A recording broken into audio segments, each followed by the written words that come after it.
time for us to get going. We are, wow, I've suddenly become manly. Almost Mount Sinai-esque there. We are continuing our study of 2 Corinthians, and we're now on page 8 looking at question 20, and we're still looking at the things that the Apostle Paul has to say in defense of his apostleship. So in our Bibles, we're in 2 Corinthians 11. Before we start delving into all of those things, though, Andy, would you mind leading us in prayer?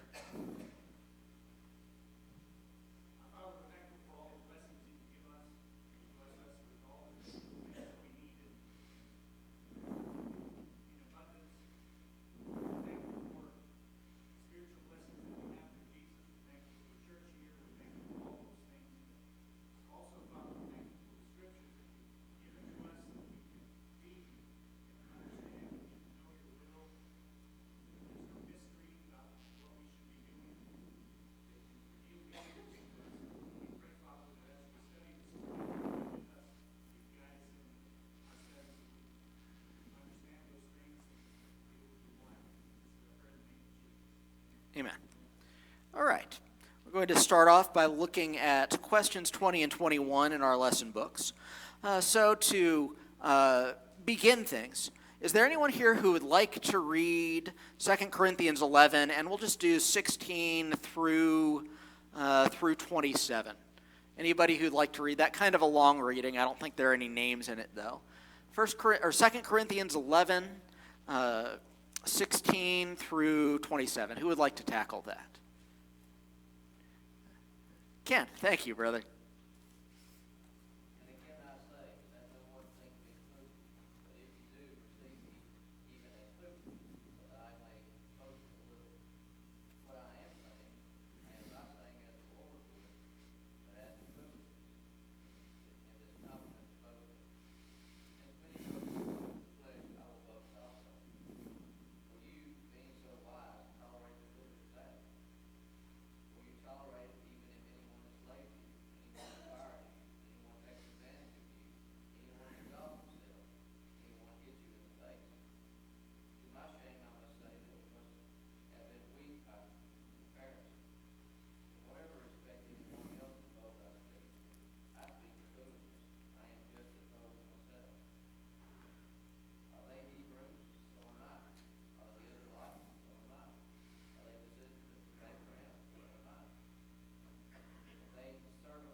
All right.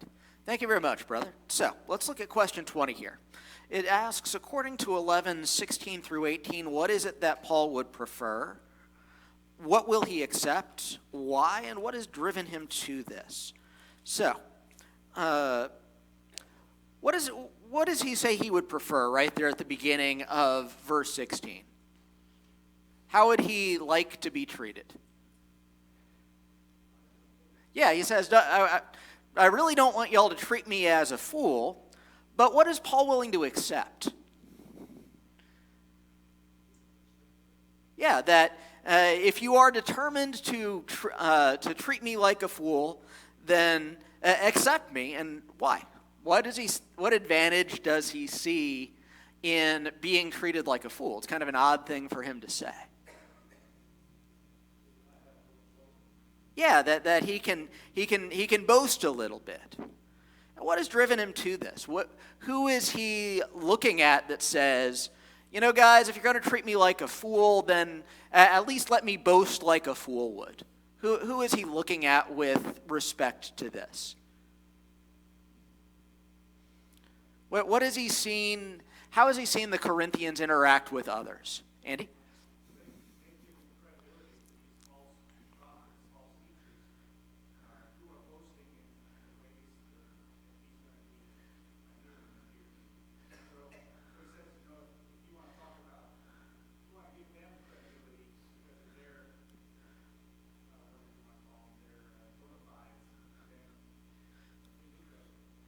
That's exactly it. That what he is doing is he's looking at all of these false teachers, and he's saying, well, they treat you badly, and they engage in all this foolish worldly behavior, and you listen to them.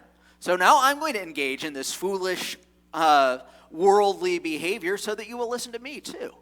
It's almost like, back in the thankfully past time when I was still dating, you would have these nice guys who could never seem to get anywhere.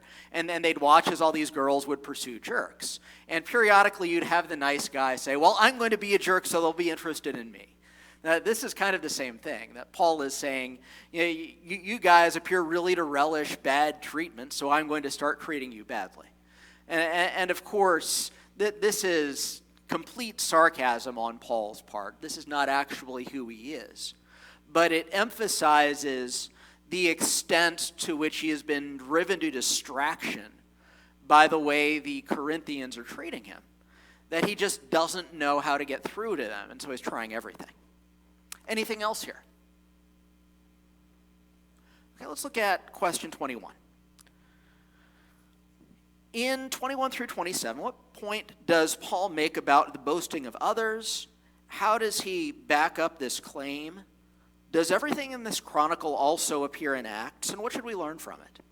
So, what point does Paul make about the boasting that these other so-called apostles are engaging in? All the things that they are using to puff themselves up. What does he say about that? Is that something that he can't match? Yeah, that's exactly it, Wayne. That not only can he equal all of these accomplishments that they are bragging in, he can actually exceed those accomplishments. And how does Paul back up this claim? How does he prove that he has even more reason to boast than they did? Yes, that beginning with verse 23, we go through all sorts of things that Paul endured for the sake of the Gospels. Like, what kind of things do we see here? Starting especially at verse 24. Yeah, that he worked harder than they did. So, that's good. But what's some of the stuff that is outside of our experience here? Yeah, that he has been beaten. And what specific sort of beatings do we see him enumerating here? Whipping. Especially in verse 24. How does he describe it? Yeah, 39 lashes. Anybody know why 39? Yeah, because you weren't supposed to give more than 40, and so they gave 39 in case they lost count. So, and how many times did he receive the 39 lashes? 5 times. Is it surprising that he would remember that? No. You ever think for a moment about what Paul's back must have looked like? It would be like those awful pictures that we see from the antebellum South of, some slave, and his back is just a massive scars. That must have been true of Paul too, Billy.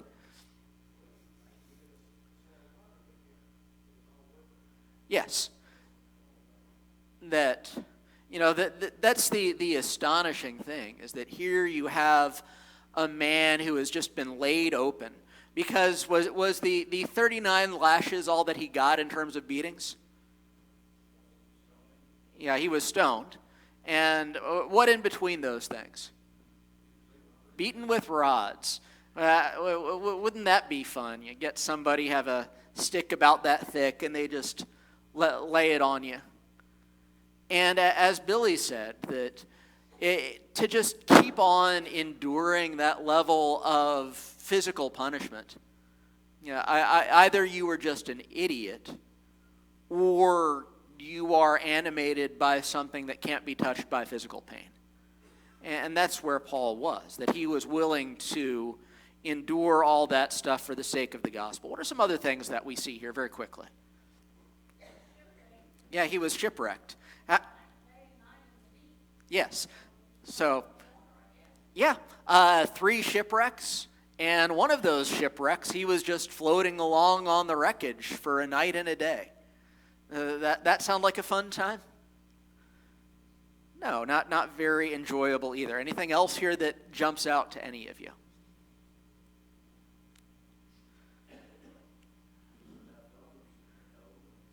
Yes, that in addition to these painful events, he is just kind of living a miserable life. That he is denied even the necessities of life, where all of us have these nice warm houses with central heating. Paul didn't even have warm clothing. Where for most of us, especially now, our food problems are related to eating too much. Paul says, I was often without food. That this is just somebody whose basic needs are frequently not being met, again, for the sake of the gospel. So we have all of these things, and we could go on talking about this. Does everything in this chronicle also appear in Acts? No, it does not.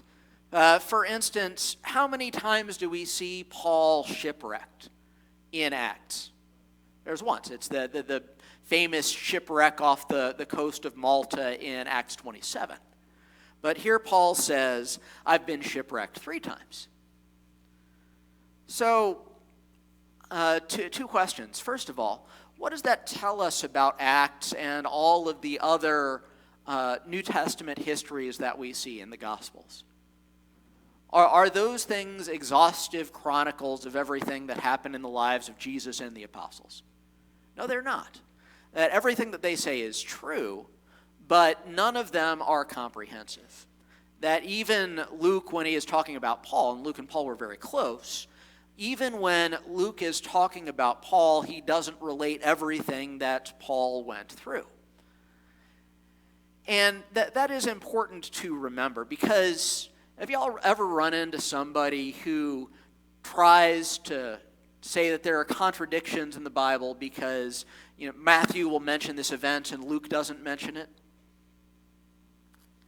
Yeah, I have too, and that's just a bogus line of argumentation, because none of the Gospels, and certainly not the book of Acts either, none of these books pretend to be comprehensive. All of them are leaving things out, just like every time I preach a sermon, I don't preach everything in the Bible. Instead, what they do present, they present for specific reasons, because there's some point they're trying to make. And second of all, what else do we learn about Paul from this? What does it say about the man that he was willing to endure all of these horrific hardships? That he was trusting in the Lord. And that he was totally devoted to Jesus. But I think there is something different. I mean, imagine, if you will, that there is some good Christian, perhaps in China, perhaps in the Middle East, who is going through persecution and is being beaten and mistreated and all of this other stuff for the sake of the gospel. How is somebody like that? Well, there are obvious ways in which somebody like that is like Paul. How is somebody like that different from Paul? Paul was an apostle, and what is one of the characteristics that is required of all apostles? What did they have to have seen? They had to have seen the Lord when? After his resurrection.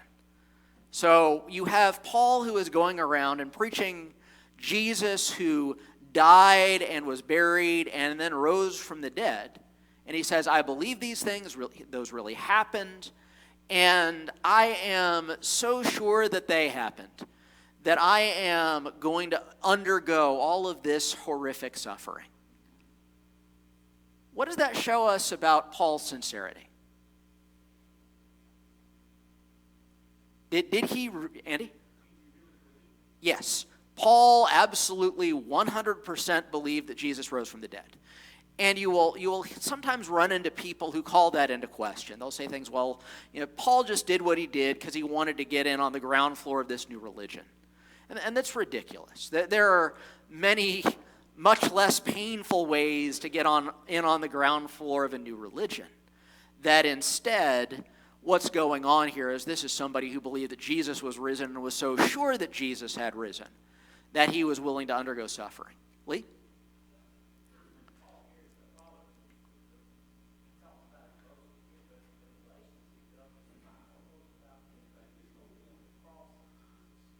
Absolutely. The reason why we have Paul going through all this stuff, the point that Lee made is that in Galatians, Paul emphasizes that he's only going to boast in Jesus. The reason why Paul is doing this is not because he thinks he's anything special. He is doing this because the Galatian false teacher worship, the Corinthian false teacher worship has driven him to it.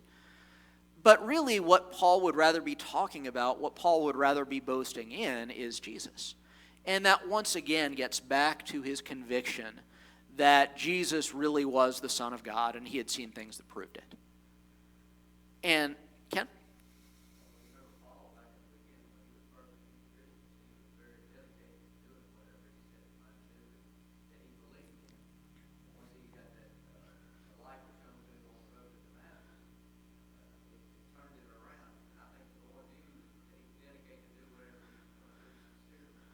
Absolutely. And what Ken pointed out here, and I think that it's important to remember this in Paul's life, is that when we're talking about Paul, we're talking about somebody who in his previous life was Saul of Tarsus, persecutor of the church. And that makes his testimony about the risen Jesus and his willingness to suffer because of his convictions about that makes that even more compelling. Because when you're talking about Peter, for instance, I think that the Gospels tell a different story here. But you might expect somebody who is one of Jesus' closest followers to be mistaken that Jesus rose from the dead, right? That's thinkable. But on the other hand, you have Paul. You have Saul of Tarsus. This is a man who is enemy of the church number one. This is somebody who probably, if you had polled everybody who is alive at that time, he is the one who is least likely to become a Christian. And yet, the evidence that he sees that Jesus rose from the dead is so compelling that he makes this dramatic life change on the basis of his conviction. And that is something that is extremely important for us because it tells us that, that this isn't just something that Saul is believing because he wants to believe it, because it's convenient for him to believe, because if he doesn't go on pretending this, then he's going to have to admit that he was wrong. None of those things were true. Saul of Tarsus was an honored man. He had risen high in the ranks of the Pharisees. He was entrusted with all of these important missions. He probably was quite wealthy. Everything was going Saul of Tarsus' way. But he threw all of that away because he believed that Jesus had risen. And there is no other reason for him to do that unless he was sincerely convinced. Anybody, Rufus?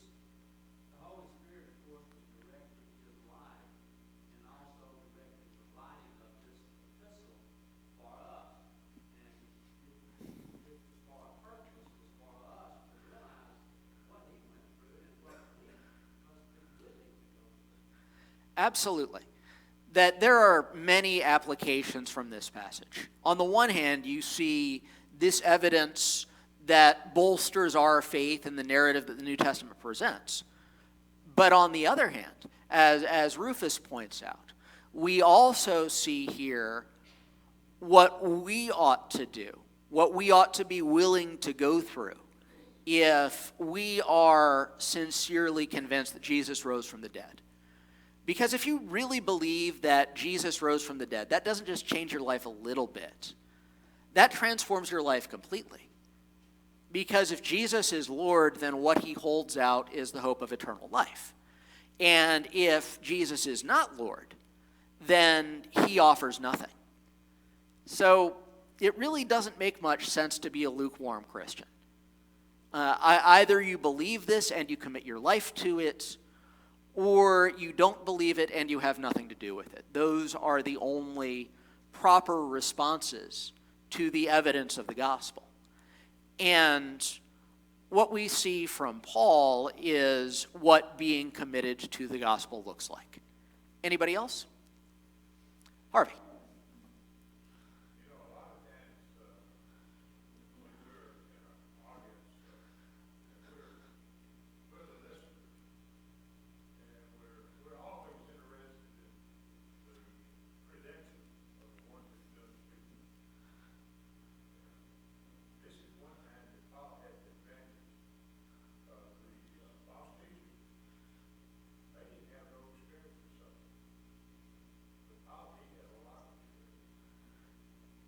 That's an interesting point.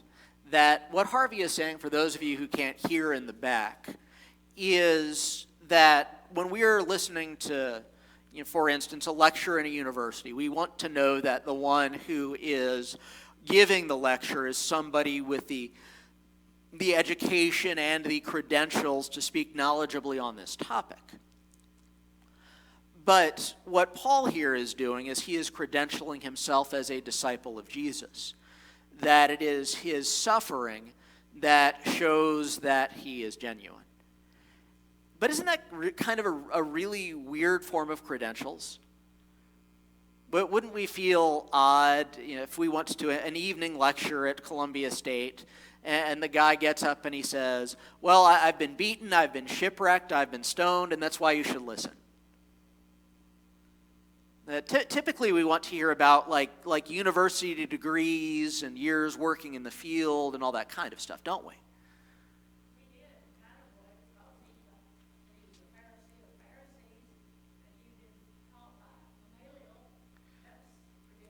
Yeah, and we see that at the beginning, because notice in verses 22 or I guess just really 22, he talks about all the things these false teachers are boasting of. They are boasting of their worldly credentials.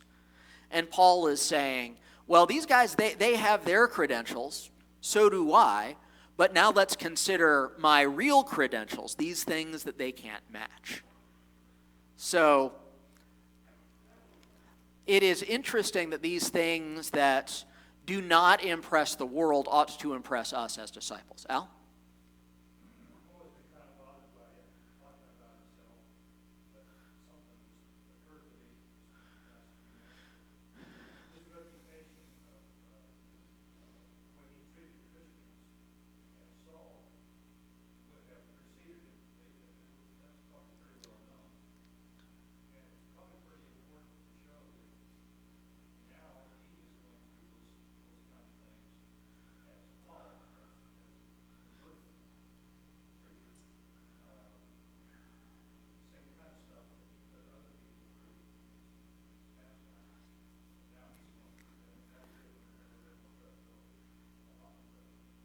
I think that is so. That Al points out that part of what this does is it shows also that Saul's conversion was genuine. And in fact, in some of the accounts about the conversion of Saul in Acts, it says that Jesus showed him how much he must suffer for my name's sake. That was always part of the deal for Paul. And I get what you're saying too, Al, about how it doesn't seem very seemly for Paul to be to be talking about himself like this. But I think it makes more sense in context when we realize that he is so concerned about the Corinthians falling away, about them being led astray, that he is saying, you have to listen to me because this is who I am. That the goal here is not for the Corinthians to come away and say, wow, we're really impressed with all that Paul did. The goal is for them to listen to him because his life has shown that he is genuine. That in some ways, I think actually that spelling all of this stuff out might actually have been harder for Paul than going through those persecutions, because he didn't like to exalt himself. But he is willing to do even that for the sake of the gospel, that he is willing, if you will, to humiliate himself by exalting himself. Anybody else? Billy.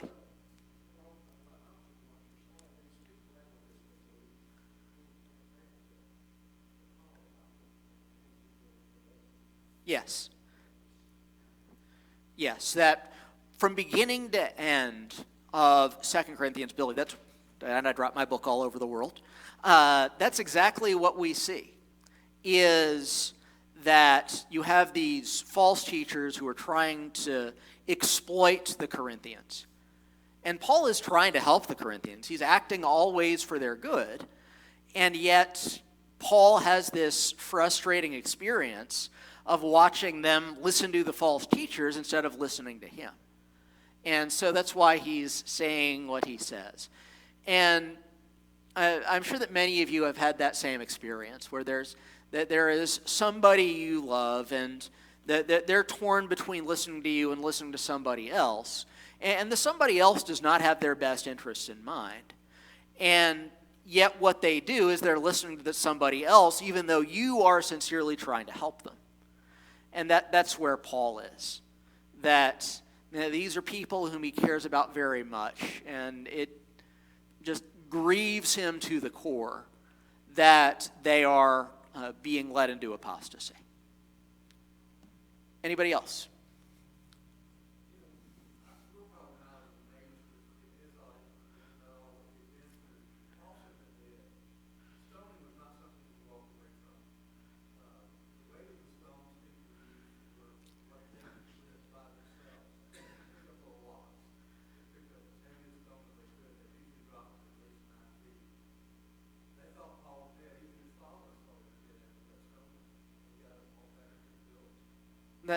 That is exactly right. Dick pointed out that it is easy to read through that I was stoned once and just kind of overlook what that meant. But I cannot think of anybody else in the entire Bible who survived a stoning except for Paul. These are, and as Dick pointed out, it's not like these guys are throwing pebbles at him. That this is, if you've seen pictures of Palestine, and I guess Asia Minor too, it's a rock-infested landscape. And so it's like guys who are going out into the field and they're picking up this rock with both hands and they are lifting it over their head and they are throwing it down on Paul. That this is, this is a slow and gruesome death. And if you're trying to stone somebody, you didn't just think, oh, but maybe he's dead. That you did everything that you could to make sure that they were dead, and you only left after you were sure that they were dead. Otherwise, that kind of defeated the purpose. So for Paul to survive that is arguably miraculous on its own. Anybody else? Okay, let's go on to verses 28 through 33. Who would like to read that? 2 Corinthians 11, 28 through 33. Volunteers to read? Anybody? Dick, thank you.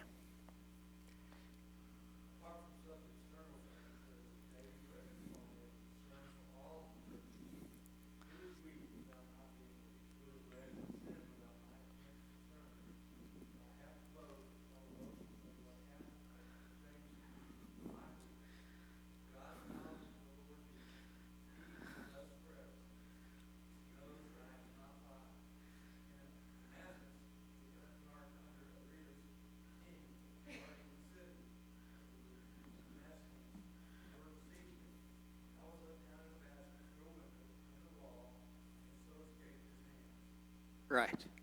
Thank you, Dick. So, what other boasting, quote unquote, appears in this reading? What else is Paul talking about?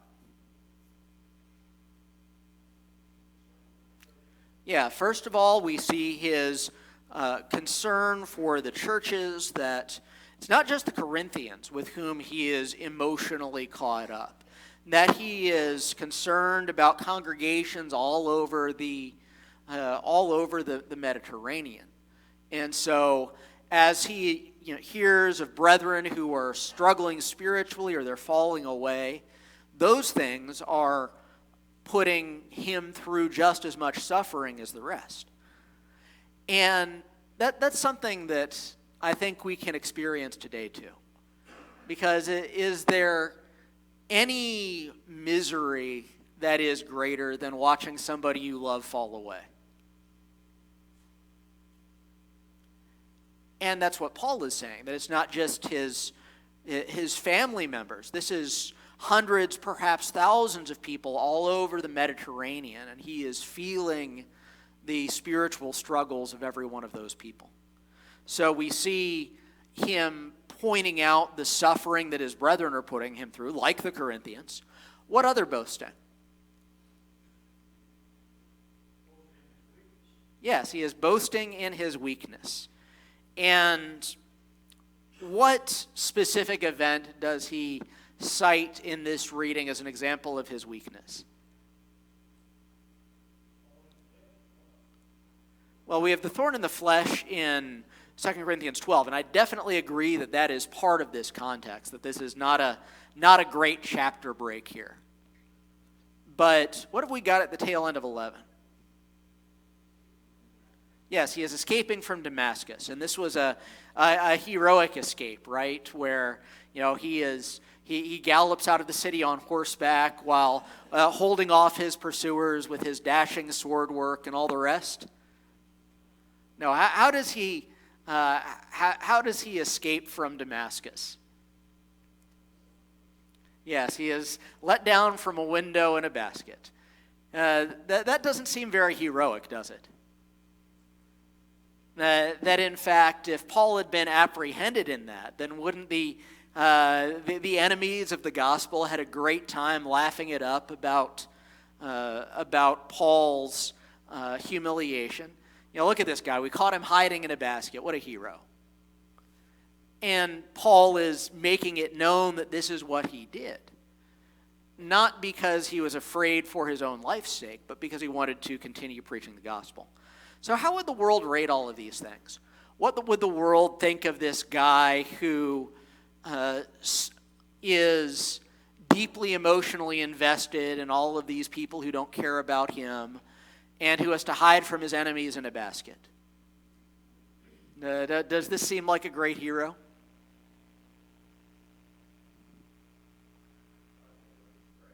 Yeah, that this is somebody who is either crazy or weak or cowardly or any of those other things. But how does God see these things? What does God see with Paul being willing to go through all this? Andy?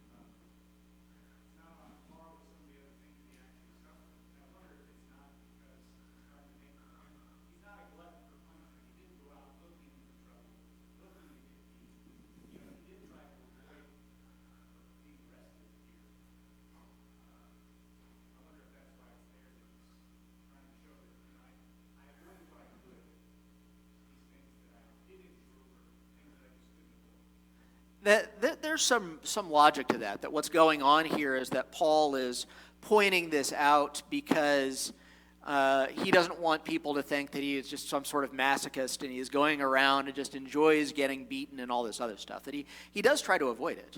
But I think it also gets back to what Al was talking about, that Paul, just in case somebody is impressed by all the beatings and stonings and shipwrecks, Paul is saying, well, look at this stuff that I did for the gospel that nobody is impressed with.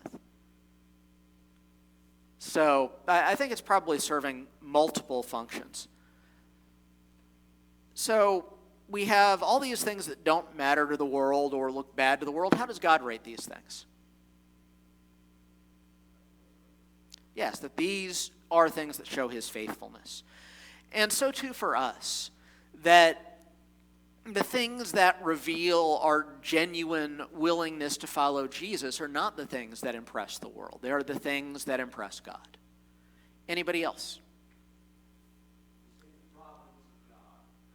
The providence of God. Explain, Rufus.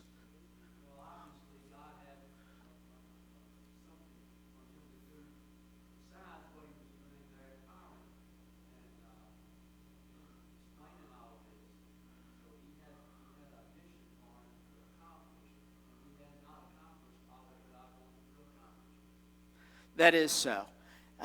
Basically, what Rufus said is that we see God's providence in that Paul was kept alive until he was finished the work that he had to do. And that is so.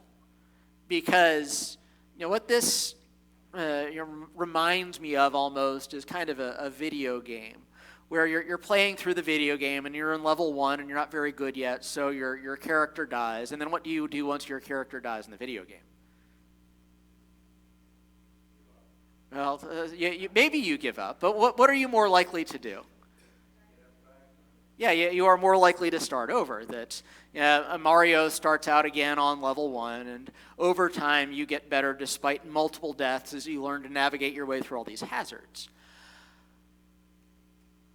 Is this a video game that where Paul has made it to level 21 Corinth because he has mastered this through multiple iterations?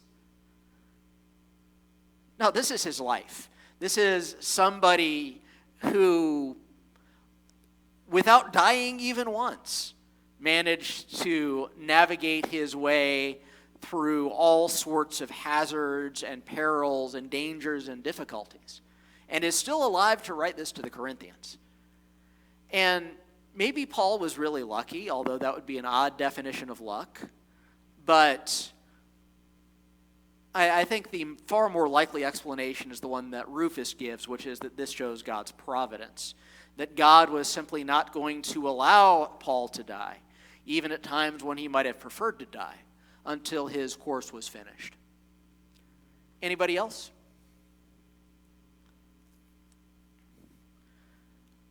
Let's go on then to 2 Corinthians 12, 1 through 10. Who would like to read that? One of the most famous parts of 2 Corinthians here. Any volunteers to read these verses? 1 through 10.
All right, thank you, Jeff.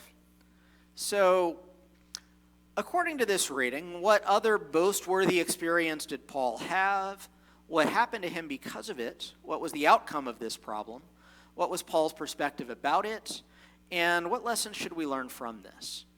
So what do we see described here in verses 1 through 10? What is it that happened to Paul here?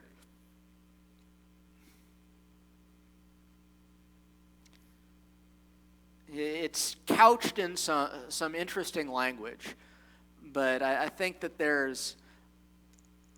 we can define just what it is that happened here.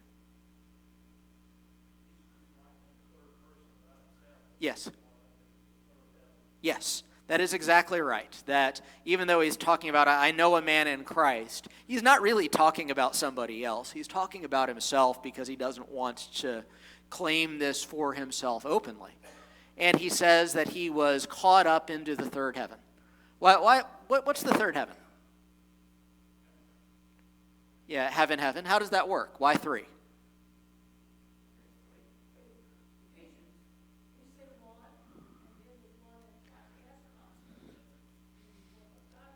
That is exactly right, Lois.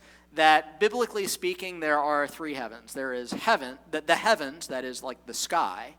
Then there is the heaven of heavens, which is outer space. And then there is the third heaven, which is the abode of God. So Paul is saying, I got to go up to this third heaven and see things that nobody can talk about. By the way, when it comes to people today who claim to be inspired, usually you see this in charismatic traditions, are those people as shy as Paul is about their claims about what they've seen in heaven? No. This was apparently a real big deal for Paul. And he says it was so inexpressible that I can't even talk about it. But just about any charismatic preacher worth their salt is willing to go into excruciating detail in their claims about what they saw in heaven. And so I think the comparison there is distinctive, that if they are to be believed, then they have had a much broader experience of the supernatural than the Apostle Paul. And I find that to be incredible. So he's talking about his journey to heaven and what happened to him because of this vision that he was granted to see. Yes, he received a thorn in the flesh. And so what did Paul do about this thorn in the flesh? He prayed. And what was the answer to his prayer? My grace is sufficient for you.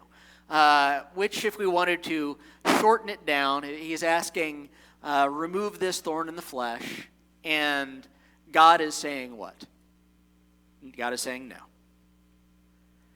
And what was Paul's perspective about this? What's that? Yes, that when he is weak, then he is made strong to the point where he is even going to boast in his weaknesses, because those things will allow the power of Christ to be perfected in him. So what lessons should we learn from this? This is, I think, one of the great biblical texts that speaks to the meaning of suffering. What do we take from it?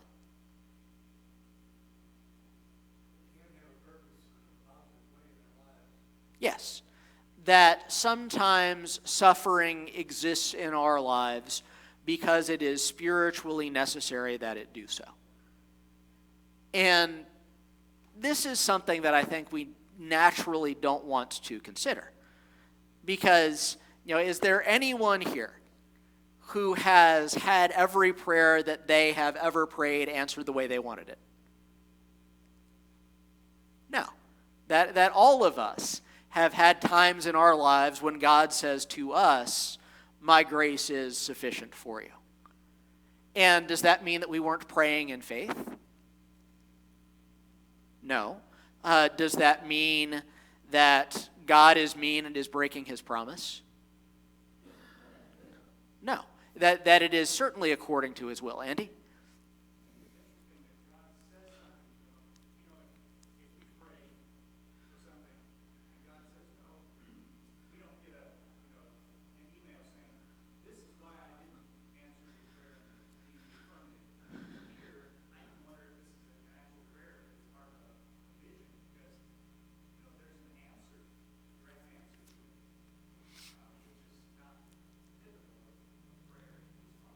Yes, that it is certainly true that, this is not the way that my prayers go. That if I pray for something, I do not literally hear the voice from heaven saying, my grace is sufficient, even though Paul clearly got this. So this is different. But I think that there is a sense in which this is our answer too. This is God saying to us, this can happen not just to Paul, but to you. Lee?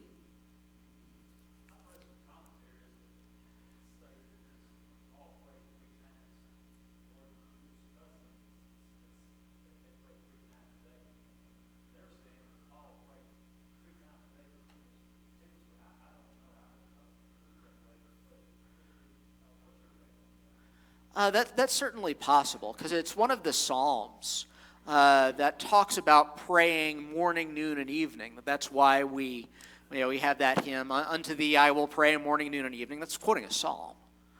And so that may well be that this is something that Paul is lifting up continuously. So I think that that's a solid read on it. I can't say for sure that is true, but that is certainly an intriguing possibility. Spud?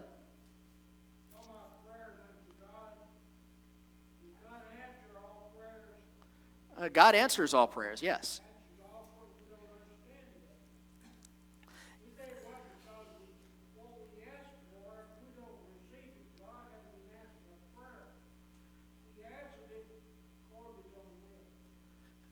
That is true. And part of what we must never doubt when it comes to prayer is the goodness and the wisdom of God. That there are actually more answers to prayer than yes and no. A couple of others that come to mind are not yet and how bad do you want it? That there are times when, like the Syrophoenician woman, God wants to see how hard we are willing to pray, to what extent our faith will lead us to pray for this thing. So prayer is complicated. And it is complicated in part because our understanding of God's will is imperfect. And I apologize to all those who had hands up, but we are out of time. Thank you all for your comments, and enjoyable class as usual.